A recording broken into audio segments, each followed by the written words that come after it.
Fatima Jinnah medical college کے سالانہ convocation میں کالج کے سابق principal professor doctor Akbar Chaudhry, vice chancellor Punjab university doctor Mujahid Kamran, principal Fatima Jinnah medical college professor doctor Rukhshanda Rehman سمیت فیکلٹی ممبران، سابق گریجویٹس، طالبات اور ان کے والدین شریک ہوئے۔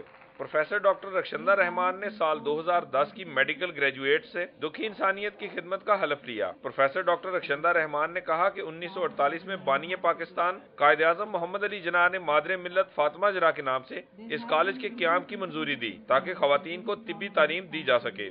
پروفیسر ڈاکٹر رخشندہ رحمان نے کہا کہ فاطمہ جناح میڈیکل کالج اب تک 9000 سے زائد میڈیکل گریجویٹس پیدا کر چکا ہے۔ انہوں نے کہا کہ کالج میں جدید طبی تعلیم کی فراہمی اور پوسٹ گریجویشن کے لیے تمام تر سہولتیں دستیاب ہیں، جبکہ کالج سے منسلک گنگا رام ہسپتال میں جدید خطوط پر علاج معالجہ کی فراہمی جاری ہے۔ The first batch of 39 students was admitted who graduated in 1953. This number has now increased to 305 annual admissions. Since then, Fatima Jinnah Medical College has been training female students not only from Pakistan but from the entire Muslim world, as well as other friendly countries and children of expatriates. During the last 63 years, almost 9,000 female doctors have graduated from here, and they are making tremendous contributions in the field of medical science all over the globe. سابق principal professor doctor Akbar Chaudhry نے کہا کہ گزشتہ 3 دہائیوں کے دوران 3 مرتبہ Fatima Jinnah medical college کو یونیورسٹی کا درجہ دینے کا اعلان کیا گیا، لیکن اس پر عمل نہیں ہوا۔ انہوں نے کہا کہ فاطمہ جناح میڈیکل کالج خواتین کو طبی تعلیم کی فراہمی میں اہم کردار ادا کر رہا ہے، اس لیے اس ادارے کو یونیورسٹی کا درجہ دیا جانا چاہیے۔ انہوں نے میڈیکل گریجویٹس پر زور دیا کہ وہ علاج معالجے کی فراہمی کو مقدس ترین فریضہ سمجھ کر ادا کریں اور طب کے شعبے میں ہونے والی جدید تحقیق سے استفادہ بھی کریں۔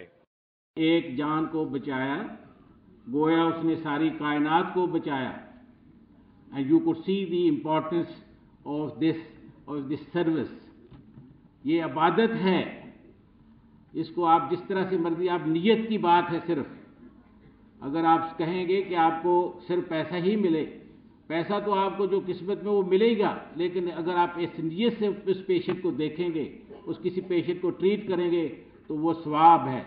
پروفیسر ڈاکٹر اکبر چودھری نے کانوکیشن میں نمایاں کارکردگی کا مظاہرہ کرنے والی طالبات میں میڈلز اور اسناد تقسیم کی۔ گولڈ میڈلز حاصل کرنے والوں میں ڈاکٹر عائشہ اسلم، ڈاکٹر مہک زہرا، ڈاکٹر ثنا اکرم، ڈاکٹر نائلہ حمید، ڈاکٹر بشرا اختر، ڈاکٹر مدیحہ غلام رسول، ڈاکٹر ریچا جوشی، ڈاکٹر سلبیہ شاہد، ڈاکٹر نور العین حفیظ، ڈاکٹر ریحانہ، ڈاکٹر فاطمہ آزاد، ڈاکٹر الوینہ زینب، ڈاکٹر سہرش جاوید، ڈاکٹر عروبہ علی بخاری، ڈاکٹر صبا انجم، ڈاکٹر ہرا انور رشید، ڈاکٹر سحر گل اہدی، ڈاکٹر مہرین گلشن، ڈاکٹر اقرا رفیق شامل ہیں، جبکہ بہترین شاعرہ کا گولڈ میڈل ڈاکٹر حافظہ ویریہ جاوید اور بہترین مقررہ کا گولڈ میڈل سحر گل اہدی نے حاصل کیا۔ طالبات کا کہنا ہے کہ ان کی کامیابی اللہ تعالیٰ کے کرم، والدین کی دعاؤں اور اساتذہ کی محنت سے ممکن ہو سکی ہے۔ طالبات کا کہنا ہے کہ انہوں نے انسانیت کی خدمت کے لیے طب کے مقدس پیشے کا انتخاب کیا ہے۔ ہر ایک بچے کے والدین کی خواہش ہوتی ہے کہ ڈاکٹر بنے، لیکن میرے فادر کی سب سے زیادہ یہ تھی کہ لیڈی ڈاکٹرز کی کمی ہے ہمارے معاشرے میں۔ بہت اچھی فیلنگ آ رہی ہے، بہت اچھا لگ رہا ہے ڈاکٹر بن کے۔ It's a great day for me today. Future ke goals, one step at a time. Inshallah, this is step ladder approach. So we start from here and we take our steps and go till wherever we can. پورے 5 سال بہت tough تھے پڑھائی کے بھی لحاظ سے بھی، مگر ہم نے انجوائے بھی کیا، ہم نے پڑھا بھی، and we really enjoyed this moment and these are really memorable moments of my life. انسانیت کی خدمت کے لیے ہم ڈاکٹر بنے ہیں۔ ہمارا فرسٹ پرائیورٹی یہی ہونا چاہیے کہ ہم ہیومینٹی کو سرو کریں، اپنے سیلفش نہیں ہونا چاہیے انسان کو، مریضوں کے درد کو محسوس کر کے ہمیں علاج کرنا چاہیے۔ ہمارے ملک میں اس وقت جو ہے ایجوکیشنل سسٹم کو امپروو کرنے کی بہت زیادہ ضرورت ہے۔ جو بجٹ کا جو حصہ اس کے لیے مختص کیا گیا ہے وہ بہت کم ہے۔ کانوکیشن میں شریک والدین بھی اپنی بیٹیوں کو ڈاکٹر بنانے کا خواب پورا ہونے پر انتہائی خوش دکھائی دیے۔ کیمرہ ٹیم کے ساتھ زاہد چودھری، سٹی 42۔